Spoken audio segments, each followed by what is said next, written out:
welcome to day 9.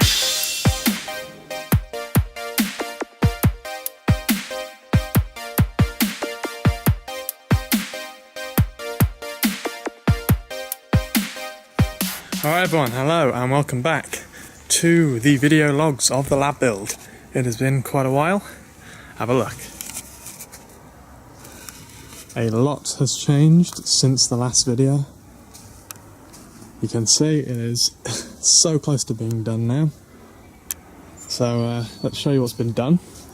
So as I said in the previous video, the reason why we haven't been doing as many updates is because most of our work is done. We can't really do anything else, so we're just letting the builders get on. And look at what they have created. Isn't it brilliant? So first of all, as you can clearly see, we've done the roof. And we've got these beautiful guttering and fascia system going all the way around, like you do on every normal building. So we've got proper gutter. There's going to be a drain dug for that. That's happening tomorrow, I believe. And we've got this going all the way around. The roof is a flat roof, as I've discussed before, and we'll go up there in a minute and show you that. That's all properly waterproofed, sealed fiberglass with epoxy resin covering it, which is giving it its grey colour.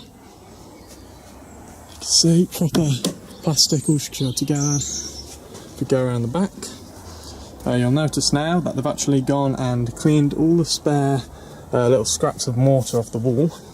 So now it looks proper nice, and they've started filling in this ditch. They've just got a little bit here. But they're using all that soil that they've dug out to do the floor, which I'll show you in a minute, to fill in all the holes and ditches around here. So this ground is actually quite level now, and this is going to be slabbed eventually. Around here. Cleaned all this off. That was all covered in mortar and stuff. It's looking a lot better now.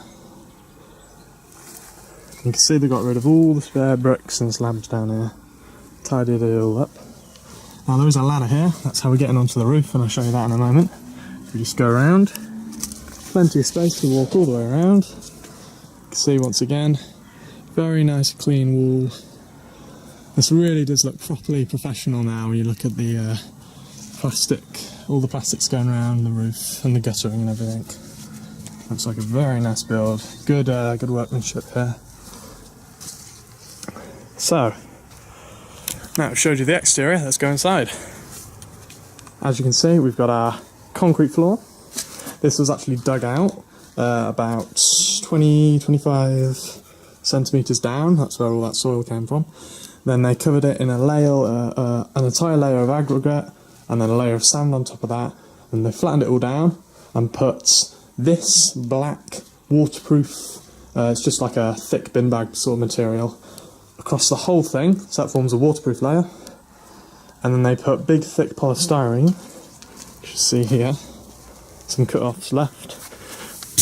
That, about 12 centimetres thick, put that on top of the waterproof layer. And then finally, just the other day, filled the entire thing with nice strong 12 centimetre thick concrete, which is giving us our nice heavy duty floor ready for all the big machinery we'll have in here. There will probably be something on top of this, either paint, concrete paint or epoxy flooring or something like that. But yeah, the inside is really coming along. We have our roof, because we didn't get to show you, I don't think any of that in the video logs. So we've got the big joists going across. This was all actually done first. The floor is the last thing to be done because they want to finish everything inside. So the mess on the floor, they can dig out when they get all the soil out, so then it's fine, ready for their flooring to be put in. So they did the joists first, and they did parts going in between, then they put chipboard panels across the top, and this is proper load-bearing structure. So we're going to go on the roof in a minute, show you that. All the way across, and then they did all the resin and the fiberglass on the roof, and then they did the floor, of course. Plasterboarding will start in 2 days' time. All of this is going to be plasterboarded. Then there's going to be insulation put into the roof, that's what the cavity is for, and then plasterboard will go on top of that. And that will give us our proper roof finish. Well, obviously we'll paint after that, but it'll look brilliant even just when the plasterboards are up, because then it'll look like a proper room. Moving on to the next obvious thing you've seen is all our plugs. And yes, we have a damn lot of them. I think we counted about 16 double sockets. So we're, over 30 individual plugs spanning the whole room. We have power going to come in through this conduit, goes underneath the concrete there. We're going to have our sub-panel metering system there with all our breakers, our fuses, contactors, and big isolator switch, everything like that. All of the plugs, well, all of them apart from a few at the end, which we'll talk about in a minute, are on a ring main system that connects here. Then we've got our lighting circuit and then a separate circuit for some more plugs. Those go around here. This will be where the main workbench area will be. That's why we've got the majority of the plugs here. Electrical engineering and electronics will go here. And then here we've got a separate circuit for these plugs.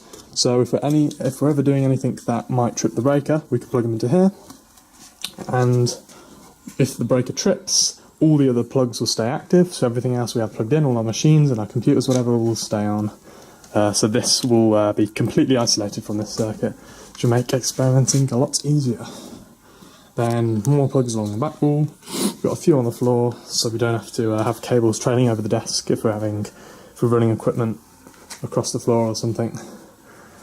This wall is going to be, this area is mainly for storage, but we've got a few plugs there just in case, and one down there on the floor, and one down there on the floor. For lighting, we're having 4 massive strip lights parallel to the work surface, so they're nice and evenly lit. That's what these dangling cables are for, and then one in the centre, which will probably just be a round LED. We haven't entirely decided on that yet.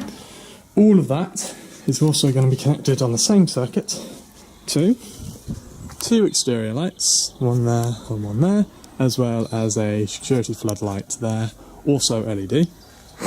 Those all then connect to a 4-gang switch, which will go right there, so we can control every light in the building from this one panel. And of course, all power in the building is controlled from this panel, so everything sort of power related is in one area, in this corner. So the first thing you do when you come in is you'll use that, and if you need to activate the isolator switch or whatever, you come right there. So as you can see, it is so close to being done. Plasterboarding is happening in a few days, as I said. Then straight after that, the windows and the doors are going in. They're already on order, they just need to arrive and be installed. And they even have an opening on them, so you can open them. Then the drain, as I said, is being dug. And then all the final last bits and pieces will get sorted out towards the end of the week. And then before you know it, the builders will be gone, it'll be their job done. And then it'll be time for us to start painting.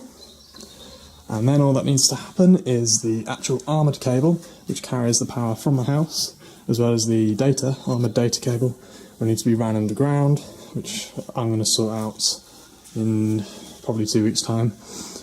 Those will come in up through that conduit, and then once they're connected, we'll have power, and we are literally done. And it's just a case of moving in, setting up shelving, setting up the work surface, which will mean a lot of work for us.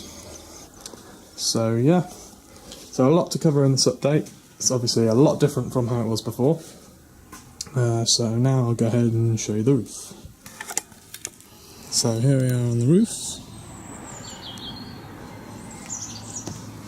That's the little ladder I used to get up. So as you can see, it's a proper load-bearing structure. I had 2 people up here when they were making it. They first applied a layer on top of the chipboard. Then they put the plastic parts around the outside, rolled across the fiberglass, and painted over it with this resin all the way around to form a strong roof, fully waterproof, where in times of high rainfall they'll all flow into this gutter because the whole roof is at a slight angle of approximately 1 brick, so it slopes down into the gutter and runs off down there into the drain that should be dug tomorrow.